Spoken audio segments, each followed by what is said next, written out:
No vídeo anterior, nós vimos como construir intervalos de confiança para proporção populacional. Se você não viu aquele vídeo, veja agora.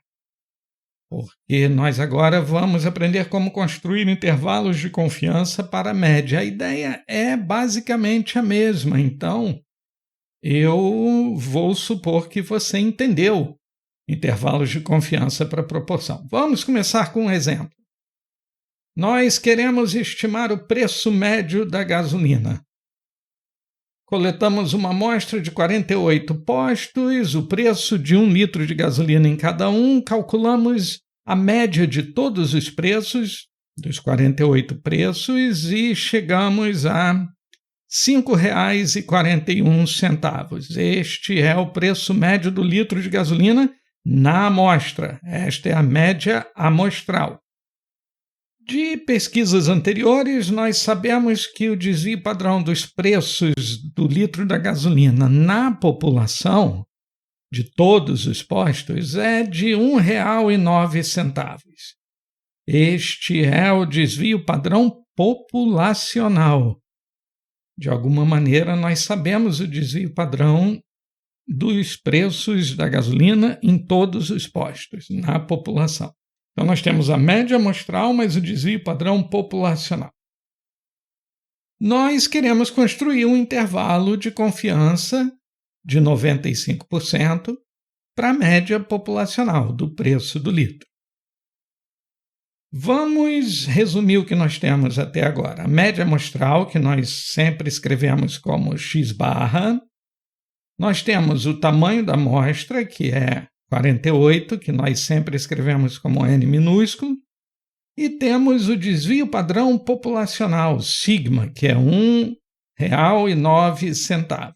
O intervalo de confiança que nós queremos construir é de 95%. Então, o nível de confiança que nós combinamos chamar de C é 95%. A construção de intervalos de confiança é sempre baseada no teorema central do limite. Então, nós precisamos verificar que as condições para aplicar o teorema central do limite são satisfeitas aqui. Tamanho da amostra maior ou igual a 30, tamanho da amostra menor do que 10% do tamanho da população, a amostra tem que ser aleatória, representativa da população, os elementos da amostra têm que ser independentes. Vamos supor que tudo isso está satisfeito aqui. O teorema central do limite diz que x-barra, a variável aleatória x-barra, tem distribuição amostral normal com média μ. μ é a média populacional verdadeira, que nós não sabemos, nunca vamos saber, que é exatamente o que nós estamos querendo estimar. E o desvio padrão da distribuição amostral da média é o chamado erro padrão, que é sigma sobre raiz de n, desvio padrão populacional sobre a raiz quadrada do tamanho da amostra. Por sorte, nós temos o desvio padrão populacional, que é 1,09. O tamanho da amostra é 48. Então, o desvio padrão da distribuição amostral da média vai ser este resultado aqui, 0,1573. Este desenho mostra a distribuição amostral da média. Lembra disso do vídeo sobre intervalo de confiança para proporção. Esta curva normal aqui representa todas as médias amostrais, é a distribuição de todas as médias amostrais. O eixo X aqui está rotulado com a distância em desvios padrão entre a média amostral e a média populacional. A média populacional é o centro desta distribuição normal, é a média da distribuição normal. Amostras que tenham a média amostral exatamente igual à média populacional têm distância zero entre a média amostral e a média populacional. Algumas amostras têm média amostral maior do que a média populacional μ. Elas vão estar à direita do zero. Algumas amostras vão ter média amostral menor do que a média populacional, elas vão estar aqui à esquerda do zero. Seja como for, 95% das amostras possíveis vão estar dentro dessa faixa vermelha. 95% das amostras possíveis de 48 postos de gasolina vão ter média amostral entre menos 1,96 e mais 1,96 desvios padrão, ou erros padrão, já que a gente está falando da distribuição amostral, de distância da média populacional. E a amostra que nós tiramos? Essa amostra que nós tiramos no nosso exemplo, que deu este preço médio, será que ela está dentro da faixa vermelha ou fora da faixa vermelha? Não sabemos e nunca vamos saber. A ideia é que existe 95% de probabilidade da nossa amostra ter sido boa, uma amostra dentro da faixa vermelha. Bem, nós sabemos, pela definição da distribuição normal padrão, que 95% de probabilidade abaixo da curva normal corresponde a 1,96 para a direita e 1,96 para a esquerda, ou seja, menos 1,96. A margem de erro, então, vai ser 1,96, que é esse Z estrela, que nós combinamos chamar de valor crítico, vezes o erro padrão, que é o desvio padrão desta distribuição amostral. O erro padrão nós vimos aqui, 0,1573, que foi calculado usando esta fórmula. Sigma sobre raiz quadrada de n. Então, a margem de erro vai ser o valor crítico vezes o erro padrão. Multiplico os dois valores e chego a 0,30, etc, etc.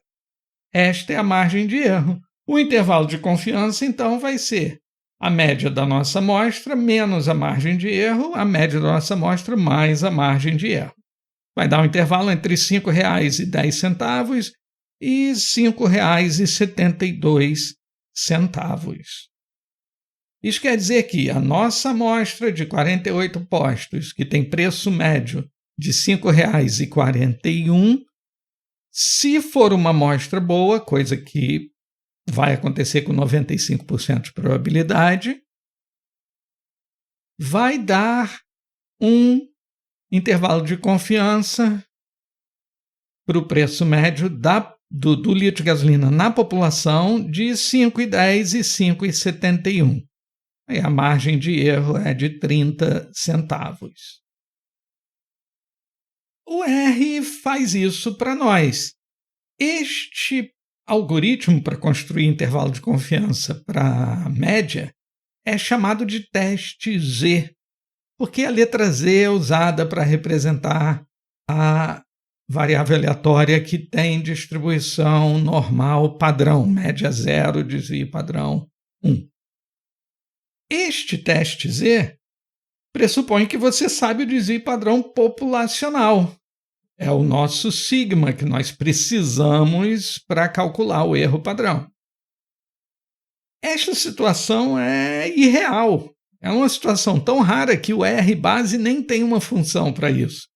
O teste Z, na verdade, é usado principalmente para fins didáticos, para ensinar a construir intervalo de confiança para a média populacional. Compara este algoritmo com o algoritmo de intervalo de confiança para proporção. Lá a gente não tinha o desvio padrão populacional, mas nós estimávamos o desvio padrão populacional da proporção usando o próprio P-chapéu. E as coisas davam certo. Nós usávamos a normal do mesmo jeito, dava tudo certo. Aquele teste também é chamado de teste Z, porque nós estamos usando a distribuição normal como distribuição amostral. Mas o teste Z para a média populacional, que é o que a gente acabou de fazer com o exemplo dos postos de gasolina, não funciona com o desvio padrão amostral, funciona com o desvio padrão populacional. Nós precisamos do sigma. E isso torna este teste Z para a média praticamente inútil. Mas o R tem um pacote que implementa isso, que é esse pacote aqui, BSDA. Existe essa função ZSUM.test, ou seja, um teste Z que usa o sumário, usa o resumo da amostra e constrói um intervalo de confiança. Nós passamos para ele a média do nosso intervalo, que era 5,41, o desvio padrão populacional, que é 1,09, e o tamanho da amostra, que é 48. O default dele é construir um intervalo de confiança de 95%. Ele dá aqui o intervalo que tem os mesmos extremos que o que nós calculamos, 5,10 a 5,72. Além disso, esta função também faz um teste de hipótese que nós vamos aprender num vídeo futuro. O que é um teste de hipótese, como fazer, para que serve. E o teste de hipótese é intimamente ligado a um intervalo de confiança, por isso que essa função faz as duas coisas ao mesmo tempo. Mas, por enquanto, basta você se concentrar aqui no resultado do intervalo de confiança. Vamos para um segundo exemplo, um exemplo sobre peixes. Agora eu coleto uma amostra de 150 salmões e meço em cada um desses peixes a concentração do Mirex. Mirex é um contaminante, um inseticida que é cancerígeno. Eu pego 150 salmões de diversos locais, diversos países, e meço a concentração do Mirex em cada um deles em partes por milhão. Essa tabela aqui me mostra a concentração em partes por milhão em cada peixe. Peixes do Chile, peixes do Canadá, peixes das Ilhas Faro, peixes americanos do estado do Maine, peixes noruegueses, escoceses e por aí vai. Bem, essa é a minha amostra, 150 salmões. A média amostral foi de 0,091 partes por milhão. O desvio padrão amostral foi esse aqui, 0,05 partes por milhão aproximadamente. Nós não sabemos o desvio padrão populacional. Agora sim a situação está mais realista, né? Nós não sabemos o desvio padrão populacional. Vamos ter que usar o desvio padrão amostral. Vamos construir um intervalo de confiança para a média populacional de concentração de Mirex em todos os peixes, inclusive os que não estão na nossa amostra. De novo, vamos supor que todas as condições do teorema central do limite se verificam aqui. Vamos lá. Nós não sabemos sigma. Vamos usar S, que é o desvio padrão amostral. Vamos trabalhar com uma distribuição amostral da média x barra com média μ, ou seja, se eu tirar todas as amostras possíveis de peixes deste tamanho, a média das médias amostrais vai coincidir com a média populacional. E o erro padrão agora eu vou calcular usando o S e não o sigma. Eu não tenho sigma. S sobre raiz quadrada de n é o erro padrão. O interessante é que quando nós usamos o erro padrão com S e não com sigma, a distribuição amostral deixa de ser normal. Passa a ser uma distribuição diferente, chamada distribuição T de Student. Student era o pseudônimo desse cara aqui, William Gossett, sobre quem você pode ler mais neste link ou neste link aqui. Fato é que nós não estamos mais trabalhando com a distribuição normal, e sim com a distribuição T. Vamos aprender sobre a distribuição T. Mas antes disso, um alerta. Para as coisas funcionarem, eu preciso verificar mais uma condição. o meu tamanho da amostra tem que ser grande. Ou, se o tamanho da amostra for pequeno, eu tenho que verificar se a distribuição da população é normal. Então, das duas, uma, ou eu pego uma distribuição, ou eu pego uma amostra muito grande, ou eu verifico se a distribuição da população é normal, né? E a distribuição da amostra também seja aproximadamente normal. No nosso caso, nós estamos trabalhando com uma amostra de 150 peixes, então não é uma amostra pequena. De qualquer forma, eu faço um histograma da minha amostra. Estão aqui os meus 150 peixes com a concentração do Mirex em cada um deles, e eu faço esse histograma e vejo que o histograma fica aproximadamente normal. Forçando a barra, eu vejo, tem uma moda só, é unimodal, é aproximadamente simétrico, isso basta. Vamos aprender agora sobre a distribuição T. A distribuição T, na verdade, é uma família de distribuições, dependendo de um parâmetro. Este parâmetro é chamado graus de liberdade e é geralmente escrito como esta letra grega aqui, que é um Ni. Não é um V, é um Ni. O Ni é o número de graus de liberdade. Cada distribuição T pode ter um Ni diferente. Quanto maior o valor de Ni, mais parecida com a curva normal é a distribuição T. Olha essa figura aqui. Eu tenho 5 distribuições T. Uma com 2 graus de liberdade, que é essa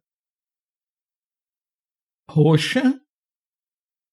Uma com 3 graus de liberdade, que é a azul, um pouco mais alta. Uma com 5 graus de liberdade, que é a verde. Uma com 12, que é essa marrom. E uma com 30, que é esta vermelha. E em tracejado eu tenho a curva normal, padrão. Média 0, desvio padrão 1. Você percebe que à medida que o número de graus de liberdade vai aumentando, mais próxima da normal fica a distribuição T. E a diferença principal entre a normal e a T, principalmente para graus de liberdade mais baixo, é que as caudas da distribuição T são mais pesadas, têm mais probabilidade. A distribuição T tende a ser mais estreita aqui no meio e mais pesada nas caudas. Ou seja, a distribuição T tende a ter um desvio padrão maior do que a normal padrão. A distribuição T é mais espalhada. Claro que à medida que o número de graus de liberdade vai aumentando, mais próxima da normal vai ficando a distribuição T. E qual distribuição T que nós vamos usar? A distribuição T que nós vamos usar para construir um intervalo de confiança baseado na nossa amostra de 150 peixes é 150 menos 1, 149. Toda vez que você estiver trabalhando com uma amostra de tamanho N, você usa a distribuição T com N menos 1 graus de liberdade. Quer dizer que com 150 graus de liberdade, a nossa distribuição T vai ser bem próxima da normal. E o que a gente faz? A mesma coisa que a gente vinha fazendo até agora. A nossa distribuição de médias amostrais não é mais a normal, é a distribuição T. Esta curva aqui é a curva da distribuição T com 149 graus de liberdade. Daí em diante, o raciocínio é o mesmo. 95% das amostras estão na faixa vermelha. Mas desta vez, como é a distribuição T e não a distribuição normal, a faixa vermelha vai de menos 1,976 até 1,976. Eu disse que a distribuição T tinha um desvio padrão maior do que a normal. Então, para cobrir 95% de probabilidade, eu tenho que pegar um intervalo de largura um pouco maior. Você lembra que quando a gente estava trabalhando com a normal, o valor crítico era 1,96. Um pouquinho menor. Aqui é 1,98 quase. Porque a distribuição T tem as caudas mais pesadas. A diferença não é tão grande porque nós estamos trabalhando com uma distribuição T com 149 graus de liberdade. Se a minha amostra fosse menor, o número de graus de liberdade seria menor e a diferença seria maior entre a normal, o valor crítico na normal, e o valor crítico na distribuição T. Bem, isso significa que a nossa amostra tem 95% de chance de estar dentro dessa faixa vermelha e se a nossa amostra estiver dentro da faixa vermelha, a verdadeira média populacional vai estar a 1,97, 1,98 desvios padrão de distância da nossa média amostral. Nós calculamos a margem de erro, dessa vez o valor crítico é chamado de T estrela e não de Z estrela, para enfatizar que nós estamos usando a distribuição T. Multiplico pelo erro padrão. Como o erro padrão é calculado? S sobre raiz de N. Esta é a diferença para o teste Z. Nós estamos usando o desvio padrão amostral, por isso precisamos usar a distribuição T. Jogamos todos os números aqui, chegamos a uma margem de erro de 0,008 aproximadamente. Construímos o intervalo de confiança da mesma maneira. Média amostral menos margem de erro, média amostral mais margem de erro. Chegamos a este intervalo, entre 0,08 e 0,1 aproximadamente. Este é o intervalo de confiança para a média populacional, baseada na nossa amostra. Se não me engano, a Organização Mundial de Saúde diz que o nível máximo para este contaminante no peixe tem que ser menos de 0,07 ou 0,05 partes por milhão. Este intervalo de confiança indica que o nível de contaminação está mais alto, em média, do que a exigência da Organização Mundial de Saúde. Você pode obter mais informação sobre Mirex na internet. Eu posso estar falando valores errados aqui. Verifique depois. Então é isso. Construímos o intervalo de confiança usando a distribuição T. Intervalo de confiança para a média populacional. Quando não sabemos o desvio padrão populacional, só sabemos o desvio padrão amostral. Usamos a distribuição T em vez da distribuição normal.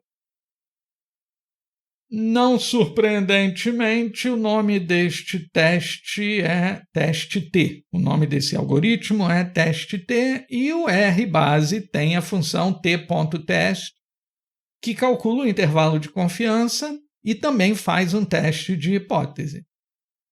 Eu tenho os dados de concentrações do Mirex nos peixes da amostra aqui no DataFrame Salmões. Eu pego estes valores, passo para a função t-test.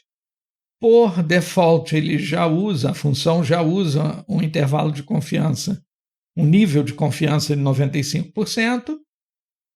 Ele calcula o intervalo de confiança, usando exatamente o mesmo algoritmo que nós usamos. E você vê que os valores coincidem, usando as nossas contas e usando a função t.test. Além disso, a função t.test também faz um teste de hipótese, que é assunto do próximo vídeo. Aí está. Eu não vou mostrar como os dois testes, o teste Z e o teste T, funcionam no geral. Não vou mostrar o algoritmo. Você tem condições, tendo entendido estes exemplos, de implementar os algoritmos em R. É isso que os exercícios pedem, que você implemente uma função para construir um intervalo de confiança quando o desvio padrão populacional sigma é conhecido e implemente uma função para construir um intervalo de confiança quando sigma não é conhecido, usando o desvio padrão amostral e a distribuição T. Por último, uma coisa que nós vimos no vídeo sobre intervalos de confiança para a proporção. Lá naquele vídeo nós vimos que podemos calcular o tamanho mínimo da amostra N em função da margem de erro que nós queremos e do nível de confiança. A ideia era pegar aquela fórmula, esta fórmula aqui, que diz que a margem de erro é T estrela vezes o erro padrão, mas o erro padrão é calculado usando S sobre a raiz quadrada de N. Isola o N nessa fórmula que, usando o valor da margem de erro desejada, o desvio padrão amostral e o valor crítico T estrela, você descobre o valor de N para aquela margem de erro desejada. Ou seja, você vai descobrir o tamanho mínimo da amostra para obter uma margem de erro que você quer. Faça a mesma coisa para o teste T. A mesma coisa que nós fizemos para as proporções, faz para o teste T. Ou seja, obtenha uma fórmula que dê um valor mínimo de N em função do nível de confiança C e da margem de erro ME. Implementa uma função para isso no R. É um bom exercício. E por hoje é só. Até o próximo vídeo, então.